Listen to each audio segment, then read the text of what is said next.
Okay, hello everybody, and welcome to today's webinar on dignified menstruation beyond the binary. A very good afternoon, good evening, or good morning, depending on where you're joining us from. As is possibly evident to you from the name of our webinar, today we're going to be talking about experiences of menstruation, menstrual rights advocacy as it relates to people who identify as genders outside of the binary. And this is something that is an important conversation to have because often when we think about menstruation or often when we think about menstruators in public imagination and the way that it translates into laws and policies, we often think of a menstruator as somebody who is a cisgendered female person, but that's not the reality of a lot of us who exist beyond that categorization and that identification. And because of our experiences as gender diverse people, as trans people, as intersex people, not being super visible in public discourse, the stigma and discrimination that we experience as menstruators from these identities, that stigma and discrimination often does not get addressed. So we are super happy to be here to host this important conversation.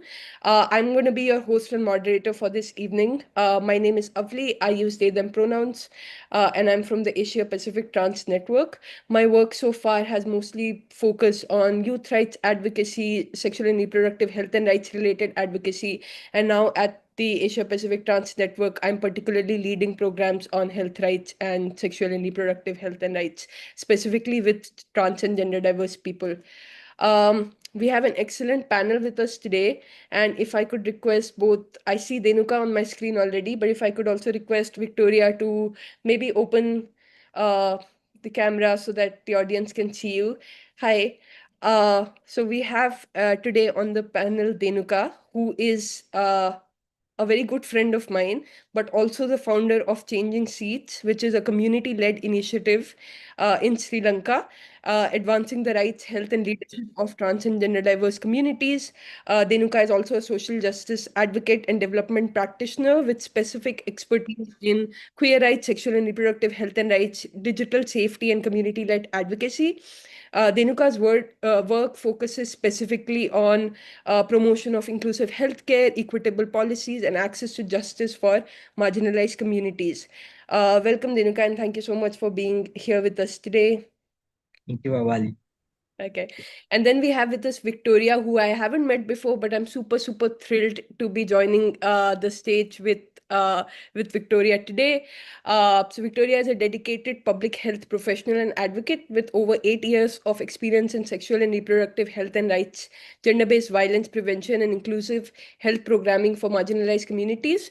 Victoria is from Intersex Nigeria and leads initiatives that empower intersex and gender diverse youth through advocacy, capacity building workshops, and policy engagement. Victoria designs innovative projects, documents best practices, and champions the inclusion of intersex voices in national health frameworks. Uh, I believe Victoria froze for a bit, but I hope you're back with us now. Okay, excellent. So, if the panelists are ready to begin, then I would pose my first question to both of you. I know that some folks from the audience might be new to this conversation, so I just wanted to for you to begin by sharing with us, and this is specifically for you, Denika. What do you understand by the term trans and gender diverse, and how are these conversations on menstruation relevant for trans and gender diverse people in your communities? Hi, thank you for the introduction, and thank you for inviting me to this panel. So I will go simply. So when we explain what is a trans person is, their birth at sex is not their gender. It's not a match. Same as gender diverse people.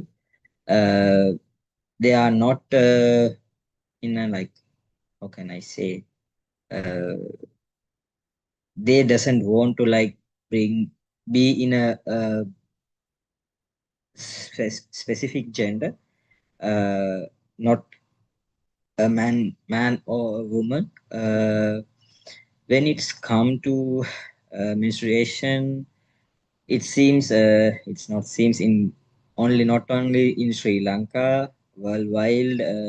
When it's come to menstruation, people only think about women and girls.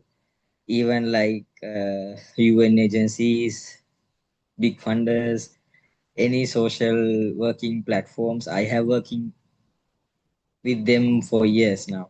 I have worked for menstruation, but only specifically for women and girls. But no one think about the trans people and gender diverse people. Um, as our booklet says, not all women menstruate, uh, and not people who are menstruation are only women. Simple as that. Let's hope for good change in future. Thank you, Denika, and thank you for all the work that you do on sexual and reproductive health and rights, just more broadly within the communities in Sri Lanka. As Denuka shared, we know that trans and gender diverse folks are those who are assigned a specific gender at birth based on their sex, but who may not identify with that gender as they grow up. And they can be trans men who were assigned a certain gender at birth, but they identify as men, and trans women who were similarly assigned a gender at birth but they identify as women. There are also like gender diverse people, like I identify as a non-binary masculine person, so there are gender diverse people that also encompass a lot of identities that exist outside of the binary male and female spectrum. So we know that experiences of menstruation also occur in bodies that are outside the binary. Now, I want to know a little bit from Victoria. If you could specifically just tell us a little bit about what is intersex diversity and why are conversations on menstruation relevant for intersex folks? Okay, sorry, good afternoon from this end. So, intersex persons are people who biologically, they are born in a body that does not conform to the binary of male or female. Biologically, they are born, it could be in the form of chromosome, it could be genitally, it could be hormonally, it could be physically. So these persons are born and their body do not conform to the biological definition of male or female. So it could, some intersex persons can be intersex at birth, like they can be known to be intersex at birth. For some other intersex persons, it might take through puberty before they get to know. Some later in life when they are trying to conceive, and some might never know until they die. But then when it comes to menstruation, there are over 40 different intersex variations, and out of these 40, some menstruate, some do not. Now, some intersex persons may have been assigned female at birth due to the physical look, but when they get to puberty, the absence of menstruation might be what triggers them to actually get to check and discover they are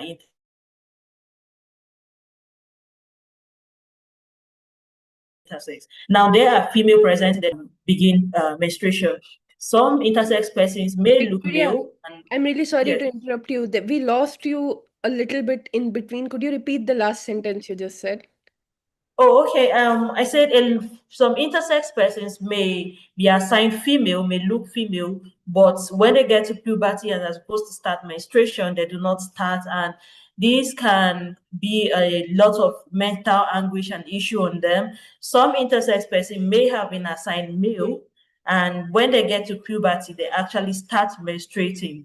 And then you have the problem of you looking male, assigned male, have lived male all your life, and now you are menstruating, which is something that has always been assigned to female.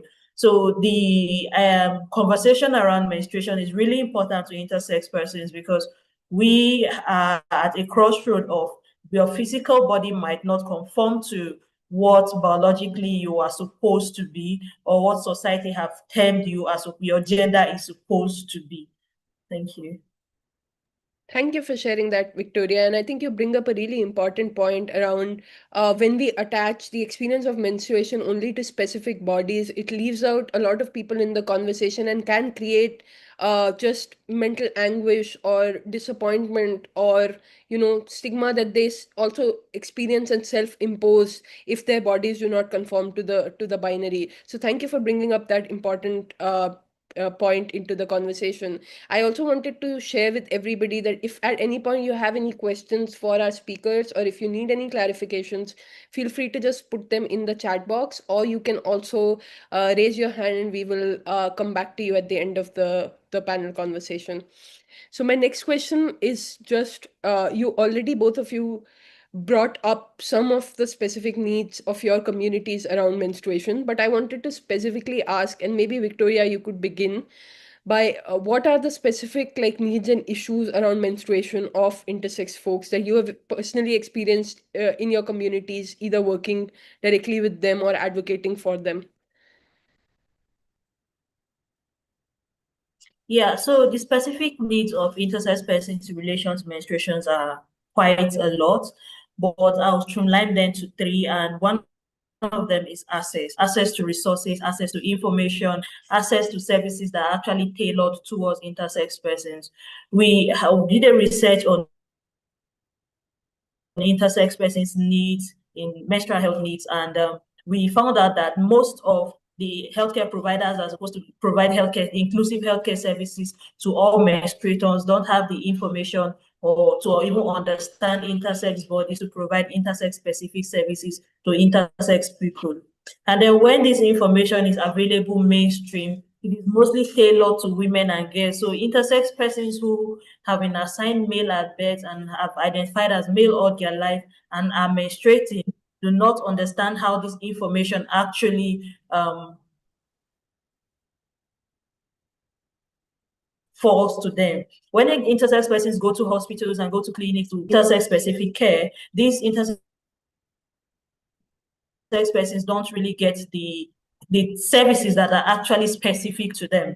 And intersex persons may face a lot of healthcare issues in relation to menstruation, dysmenorrhea, amenorrhea, different healthcare issues, but these most of them are misdiagnosed or not diagnosed at all because they are intersex. So if an intersex person going to the clinic to report a lack of menstruation but is presenting as male or is identifying as male, the healthcare provider will automatically believe you are not supposed to have a menstruation. So why are you complaining that you have missed your menstruation or you do not have a menstrual period? So this really has caused a lot of intersex persons not to have access to healthcare services. And then when it comes to access to resources, some intersex men do not have, their body do not fit, or the menstrual product do not actually fit their body. So having menstrual products that are actually tailored to intersex bodies are actually really, really rare. In short, I've never seen that in my country. It might be available in other places, but we don't have access to those here. And then we don't have representation. That's the third major need. There's no representation of intersex realities in healthcare policies and also menstrual policies in the country. Menstrual policies are tailored towards women and girls. So intersex persons who do not identify as women or girls are not represented by these policies and these laws and legislations. Thank you.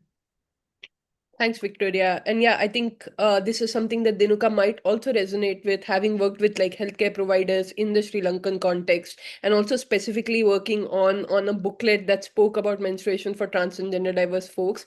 Denuka, in your conversation with communities, what do you feel are the most urgent needs of trans and gender diverse people around menstruation? Sure. There are a couple of needs, especially there is no education material specific for menstruation for trans people and gender diverse people. And it's sad to say, but when it's come to even girls in Sri Lankan school, the teachers doesn't provide any education about the menstruation because they think it's a shame. Talking about menstruation is a shame. So you can understand when it's come to the trans and gender diverse people how it's can be. Even the education materials are in textbooks from grade 8 to up, but the teachers doesn't educate children. uh, Mostly they think it's like a sin, a shame. So the proper education is not there. So when it's come to the trans people and gender diverse people, we should like do more to understand themselves. So the basic need is not there. And secondly, when it's come to healthcare, we all everyone knows like when it's trans people or gender diverse person went to a hospital or willing to have a healthcare system, uh, they can't speak up about menstruation, or they can't like openly tell their gender identities in front of these people because most of the government hospital spaces are open. So there are so many people, so there is no privacy, there is no safety to talk about these kind of topics with their doctors, because most of the trans community and gender diverse people are financially struggling, so they doesn't have the access to the private healthcare sector. So most of them go to the government hospitals. So the privacy and safety is not there. And when we are doing the booklet, so I have spoke with so many uh, community members, and the main thing everyone has raised is there is no safe space in I can explain example as a they can't change menstruation pads in a public washroom. There is no place to dispose napkins. So, and same as like most of the trans community, like low income trans community, very young people working in and living with like a dome or like a boarding hostel. So as a trans man, they live with another, most of the men. So their safety is a very at a very risk, and some was like exposed. Their napkins was exposed, so their sexuality was exposed, and I I know a few cases that because of that they got sexually harassed. So these kind of thing are the most needed to sort by even government or healthcare sector, or as a social worker we should do more. And the like the main thing is like they can't afford good products, sanitary napkin or any product they can't afford. Even hormones, these things they can't afford. The price is getting higher and higher by every year because of the economy of Sri Lanka. Uh, yeah, that's Thanks, Renuka. And I know that a lot of these conversations, when specifically like we work with communities, can also be traumatic and re traumatizing for a lot of people. So we do appreciate that you've highlighted that in this conversation. And what you've shared also speaks to how intersectional some of these struggles are. You mentioned that information as well as availability and accessibility of products is just not just impacts trans and gender diverse people in your context, but also more broadly, like even women and girls don't have yeah, access to that information and products, right? So that's a very important bit that you mentioned, and connecting it to just economic precarity in the context as a whole and how that impacts access to like menstrual products, etc. So thank you for bringing that in. Given what you've shared so far, I just wanted to ask, in your imagination, if we had a world where menstrual dignity was a reality for all trans and gender diverse people, what would that reality look like? What would have to change in the way that we exist now for that imagination and reality to be possible? Same question for Victoria. We'll let Denuka go first and then come to Victoria. Yeah. Yeah. As I said earlier, the education is the key for everything, as I believe.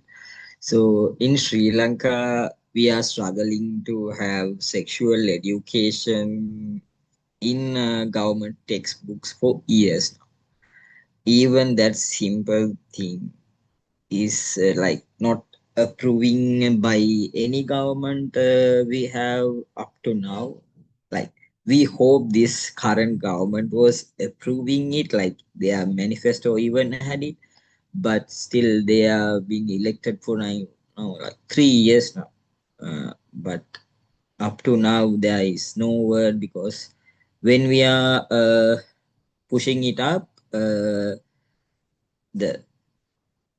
a monk or any religious leaders are coming in front and like pushing it back. It's not a, like a, it's a, when it's come to sexual education or menstruation, they think it's a sin. I don't understand these people basically. So I believe in future, even like be a trans person or gender diverse person, it take time to identify themselves. So in our education system, uh, for every child has the materials to understand themselves and menstruation, sexual health, SRH, everything. If we included that in our future children, I think everyone life will be easier to understand themselves, their health, and their rights. So for myself, that's the main thing should be done in future. And at least like especially trans community, a person, it's not easy to go to a pharmacy or any shop to buy sanitary napkins. It's it seems like their dignity is getting down when they go. So I believe in future, if we taught every child, a man or woman, a boy or girl, it's a basic need. It's not a sin or dignity issue to take care of themselves and take care of others. Uh, I have said this in many platforms. Why we are like dividing girl and a boy. Uh, when in our childhood, if we like taught them everyone is same, their dignity is same. I think in future this will not be an issue. Uh, like a boy can take care of a girl in their own gender identities, same as a girl as a take caring of a boy. Um, I think most of these issues will be not happening in our future. Um, that's my dream. Thanks, Denuka. And Victoria, same question for you, but from the specific reality of intersex people. What do you imagine the future to look like? For me, a world with true menstrual dignity for intersex people is one where whether getting your period or not does not define your gender or your human worth.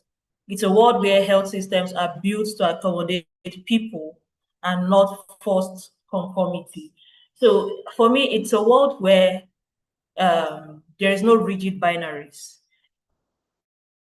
where a menstruator is a menstruator, whether male, female, intersex, a menstruator is a menstruator. What you should concern about is this period coming as it should? If it's not, then what can we do about it? It's where healthcare is a sanctuary. I can come to the hospital because I believe I'll be seen, I'll be heard, I'll be understood, I'll be listened to. And then it's also a place where there is universally inclusive infrastructure. Every time I see the conversation around restroom, public restroom having to be gendered, I have this fear of what if I am intersex and have an intersex man having my period? How does it mean going to a male bathroom to go and change my pad? What does it look like? For I want a world where there is also a universally inclusive language and education with respect to menstruation, so that I can get information on menstruation regardless of my gender, regardless of my sex, regardless of how I look or how I appear. Information is inclusive and everybody has access to it. It is free for all.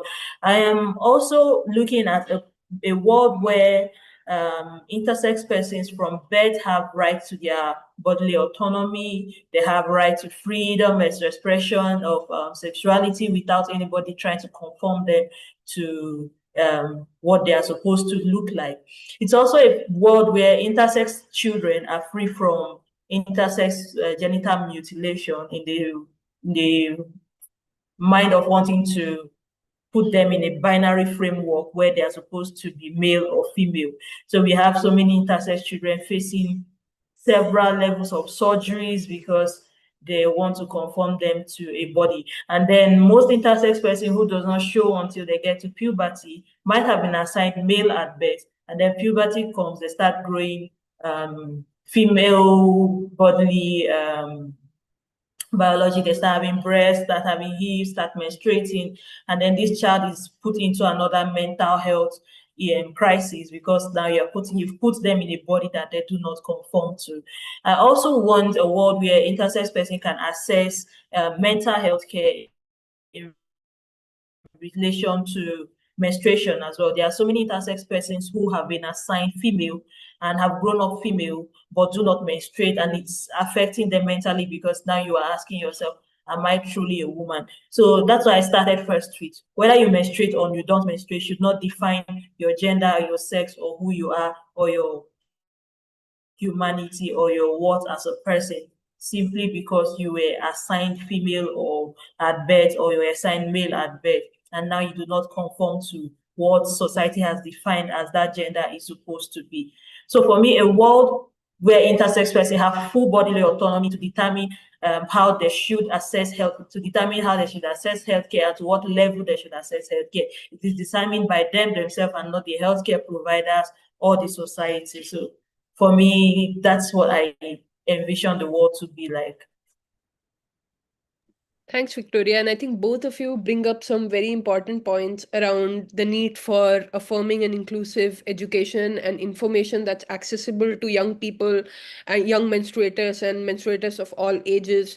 Both of you also have highlighted issues around having inclusive and affirming infrastructure, particularly something like conversations around like inclusive and affirming restrooms and washrooms that are right now like the speaking points of a lot of like anti-gender mobilization and anti-gender rights groups, particularly in Western context. You also spoke about the need for having laws and policies that are affirming and inclusive of menstruators of all their diversities. Victoria specifically also mentioned conversations around freedom from intersex genital mutilation, and also the need to speak about mental health and center mental health in a lot of conversations around SRHR more broadly for intersex people. So thank you for bringing all of that in.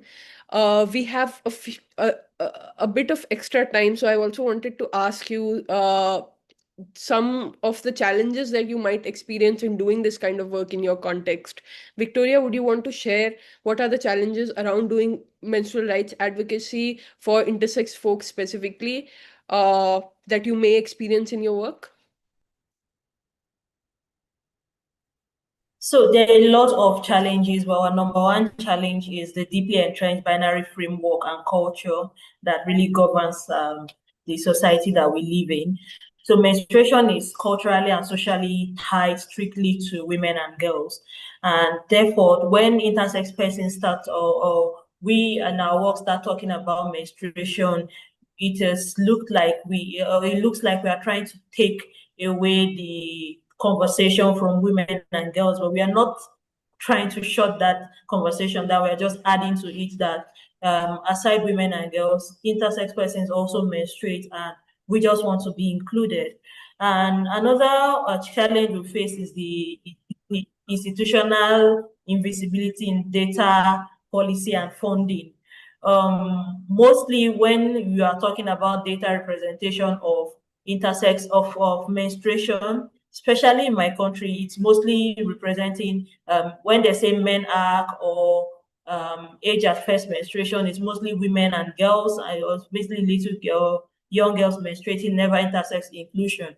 So when you want to push for funding or funding programs that include intersex menstruators, you have to do your own research findings to include or to produce those data that you can use to push for this inclusion, because we are mostly not included in any research or data that talks about menstruation. We also see the healthcare stigma and safety risk. Most intersex persons cannot access healthcare because of the stigmatization and discrimination that goes on in healthcare facilities. Although we've started training for healthcare providers to understand what intersex is, specific challenges intersex persons might face, especially health-wise, we still have a long way to go, because you can talk and talk and they'll tell you this is how we've been doing it, or we had the training and a member of the Ministry of Women Affairs told us to pick a gender, and you just look at like I was born this way. It's not something I choose. And then one other challenge we face is the siloed movement. Like people who are advocating for menstrual health are doing it in silos. Women and girls are doing that, feminists are doing that, LGBT and intersex community are doing theirs. There's no interconnection for us to have a single voice to push for menstrual health and dignity policy and inclusion in for intersex people and for every menstruator. So you have this fight that is so separated and nobody is actually having a single voice. So it's not a lack of solution that is our biggest hurdle. It's the systemic invisibility when policies, budgets, and healthcare systems are not actually including us. So we have this, it has been built strictly for the binary women and girls, where anybody that is not rented to this particular binary is actually left out or is not pushed, you do not fit into that margin. So that's one of the major challenges we actually have been facing so far. Thanks, Victoria, for sharing that. Denuka, would you like to share anything from your context? You're on mute, I think. As in the comments I see, you can see when it's come to the religious leaders, even it's can be LGBTIQ community, menstruation, women, girls, everything is questioned by them. And whatever like we try to do to make them easier, their life making their life easier, these issues are coming up. And as I can say recently, like a couple of months ago, a senior monk has harassed a very young girl. There was a legal obligation was there. There's a court case, but because of it's a monk, the the case was gone. That's why again the sexual education was come up, uh, and surprisingly, the anti-gender movement people was very silent. As they say, the LGBTIQ community is like ruining children's, but when a children was sexually assaulted, there is no voice from the anti-gender movement. And secondly, the most challenge I can see is when it come to the trans men. Uh, Most of the trans men are very scared in Sri Lanka to get the menstruation products, to reach the services and gender affirming services.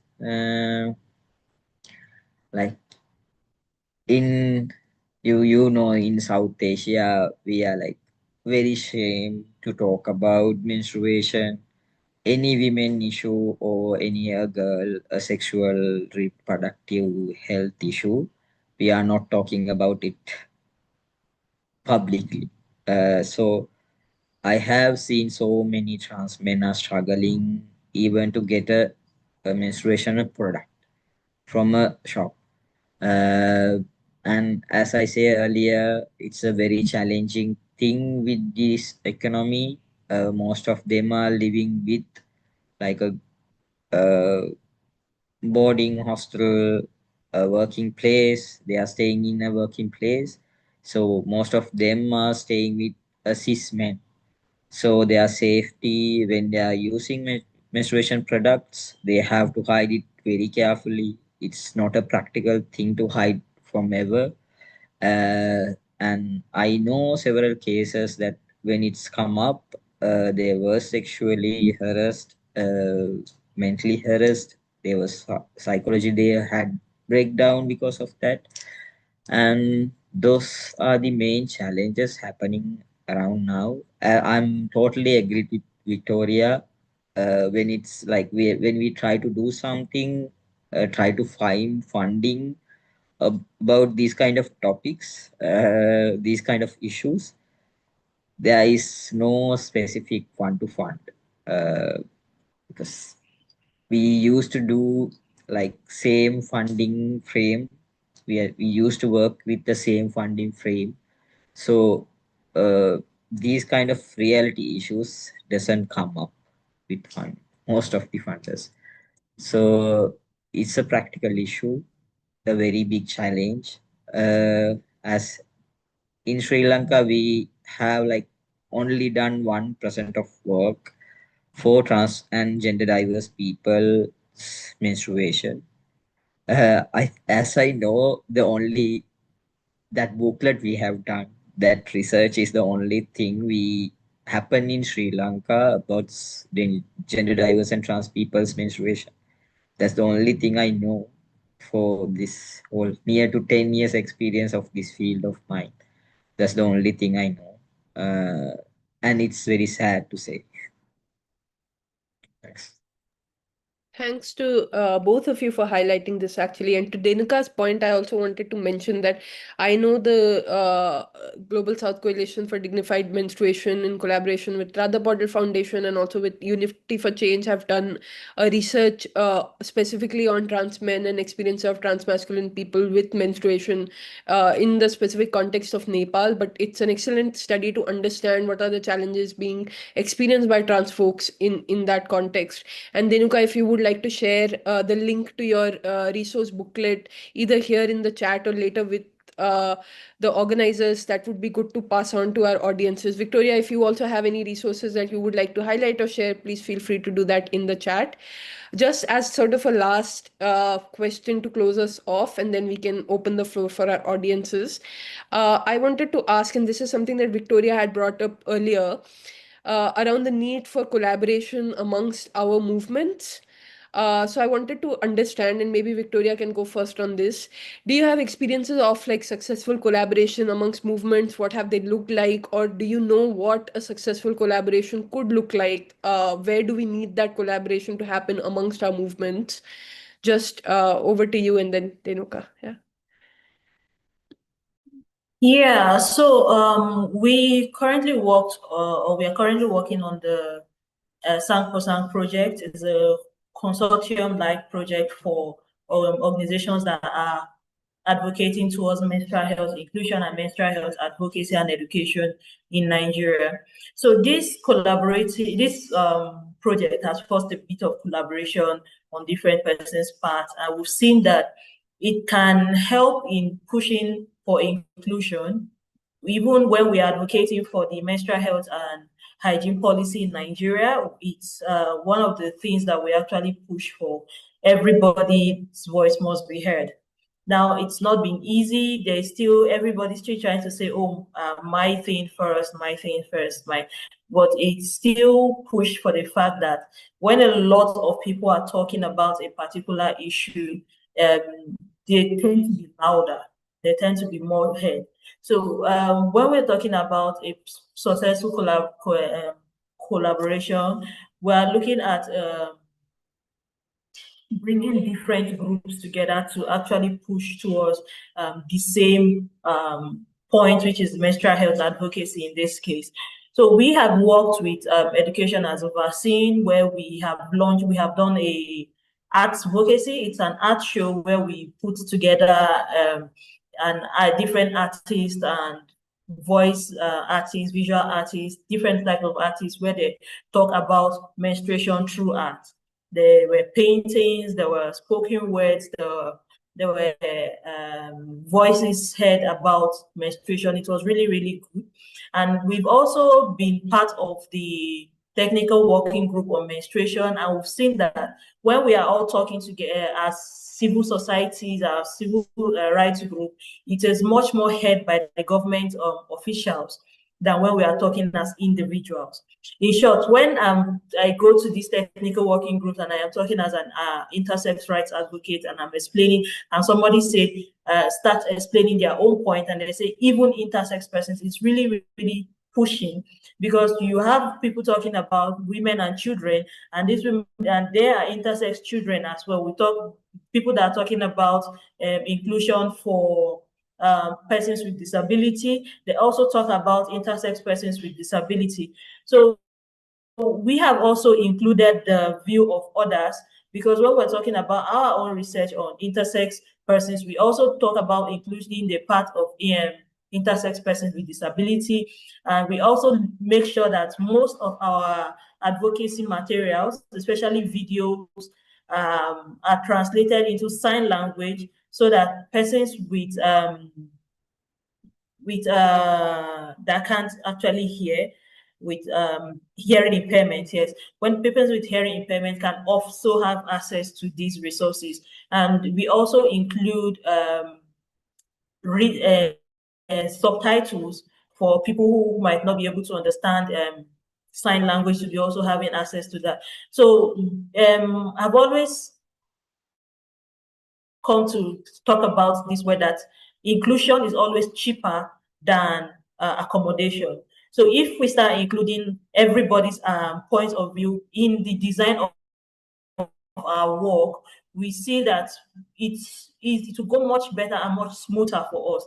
When we're talking about menstrual health advocacy as intersex persons, we do not have to remove the point of view of trans persons, or remove the point of other gender diverse persons, lesbian, bisexual, queer persons, and other groups who menstruate as well. That is why language is also very important. So using terms like menstruators, using terms like people who menstruate, instead of saying women and girls, is one of the first steps towards menstruation. And that includes when we are designing our materials, or our advocacy materials, or our advocacy booklets, documents, using the right terms goes a long way. It makes everybody feel included. My own view is included, my own experiences are included in your work. It will also encourage others to include your experiences in their work as well. Thanks, Victoria, and thank you for highlighting the importance of using terms like menstruators and people who experience menstruation in order to ensure that these conversations remain inclusive, and also for sharing that this is just a first step. We need to go beyond just inclusivity in language to ensure that communities, particularly communities of diverse intersex folks or trans and gender diverse folks, are meaningfully engaged in this conversation. Tenuka, just any successful collaboration stories from you, or what you believe successful collaboration amongst our movements can look like? Just quickly over to you, and then we can open the floor for our audience. Tenuka, you're on mute. No worries. Thanks. So I think mostly even like at least South Asian communities, LGBTIQ communities get together, and with help of women leading organizations, UN agencies, if we collaborate together, we can do much more to our communities. And as you know, I not only working with the LGBTIQ community. This year, I have done another research with gender minority, economically minority communities in Sri Lanka. I have experience. I have saw some girls using menstruation products, reuse menstruation products. Like so, it's really sad the situation. So you can understand when it's that kind of things happen to women and girls, what kind of things are facing by trans and gender diverse people in this country. And I can't see anything happening by the government up to now. Uh, I think we should stand together, work together for better future. Thanks. Thanks, Denuka, and thank you for leaving us on that hopeful note. Over to our audiences. If you have any questions for our panelists, feel free to either drop them in the chat or you can also raise your hand and I'll call on you.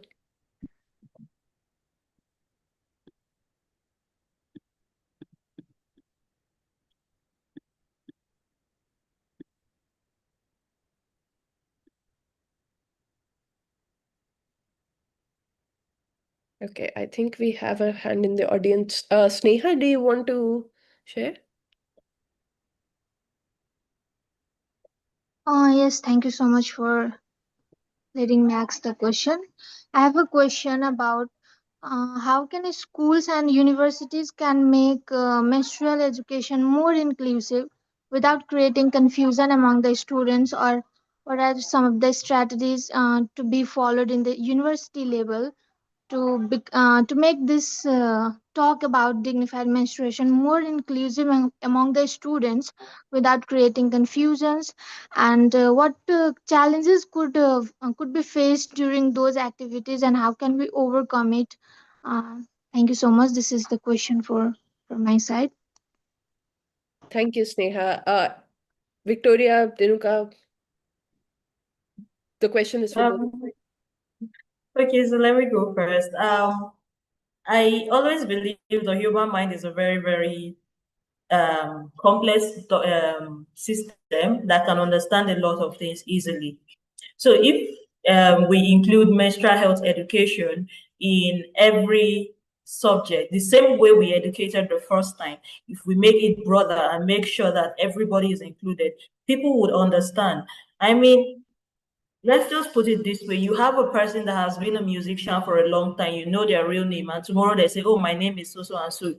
You now start calling them, it's not a problem. So how hard is it for you to just understand that, oh, menstruation is not a woman and girl issue, it's now a general issue for everybody. So we should look towards using languages that are inclusive, including other people's experiences. It's the same education you are giving, you are just using a different language. Instead of saying, oh, when women and girls menstruate, you have to do this and do this, you can simply say, when people menstruate, or when menstruators start, or when the process of menstruation starts for individuals. It's just a matter of changing the language to include other persons. And I also believe in education using the or involving the right people or the experiences of those going through it. So if you want to talk about intersex menstruators, it's best to bring a person who is intersex that menstruates to explain it better so that people see from their own lived experiences. Same thing with if you are talking about a trans menstruator, you can simply say, this is I'm introducing this trans menstruator to you to explain to you what menstruation looks like for trans people. So menstrual education is still the same thing. You are just using the right terminologies that includes everybody who menstruate, no longer just women and girls. It is still the same process. You are just using the right terminologies now. Thanks, Victoria. Anything that Denuka would like to add? Yeah. As I understand the question, uh, as university students, we can do much more to the communities, the vulnerable communities, as a group, as an enthusiastic person with the manpower. The awareness is the most important thing. You have the manpower with little bit of resources. You can do much more uh, to spread the word. You can do some case studies, as Victoria said, about the intersex community, what are they are facing, what transgender and gender diverse people are facing. With few case studies, you can do much more with the awareness. Uh, I think it's good if you like trying to do it with 18 plus young adults. It will help more. Uh, yeah, thanks. Thanks, Senuka. I believe that we also have a question in the chat that's connected to the question that was earlier asked. And given the time, I think we'll just take that one and close. But I'll just read out the question if that's okay to the person asking. What are some practical first steps that schools and healthcare providers can take to make menstrual education more inclusive of transgender, diverse, and intersex people? Just some first steps. Denuka, would you just quickly want to go and just maybe a couple of lines and then we move to Victoria, yeah? Uh, as first steps, I believe if we have a proper material, education material about menstruation, transgender diverse and intersex people, few case studies, that will be a start to do awareness, educate people, not only what they are facing in, how can I say, uh, scientifically, yes, our sexual health.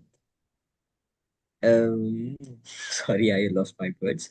In proper technical education material, if we can make it, that will be a first step to start the awareness, proper awareness. Thanks, Denuka. Any quick words from Victoria on this? Any first steps that healthcare providers or schools can take? I would say the first step is to first update your material, your teaching resources to be much more inclusive and much more realistic of everybody that menstruates, so that whatever you are teaching, whatever anybody have access to, is definitely giving the right information and giving the inclusive information. So of course, practical first step, like I said, is first update your resources and also retrain your trainers. So your trainers also know what they are going to be talking about.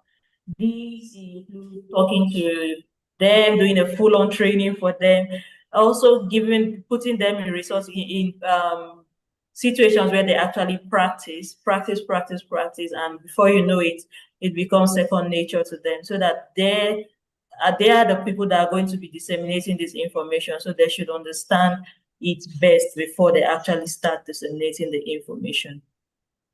Absolutely. Thanks, Victoria, and thank you, Denuka, for sharing your thoughts on this. I completely agree that in addition to just information around menstruation and making sure that that information is accessible to young people in schools and with healthcare providers, there's also a need to talk about queer diversity, diversity of sex characteristics, gender identity, sexual orientation. There's a lot of stigma around these conversations generally in our society and culture. But unless we make schools and healthcare systems safer for trans and gender diverse folks and intersex folks more broadly, they cannot become safer only in the specific area of menstruation, right? So there needs to be these conversations that we should have around and centering lived realities of transgender diverse folks and intersex folks. So thank you for being a part of this conversation today. We hope that you're taking back like learnings so you can implement in your own work. And thanks to both Denuka and Victoria for sharing your work and your experiences with the audience. Thanks to Global South Coalition for Dignified Menstruation for having and hosting this conversation, which sort of exemplifies a successful collaboration that we were talking about earlier. We were really glad to be here. And with this, I close. Have a great day, everybody. See you soon. Thank you. Thank you all. Thank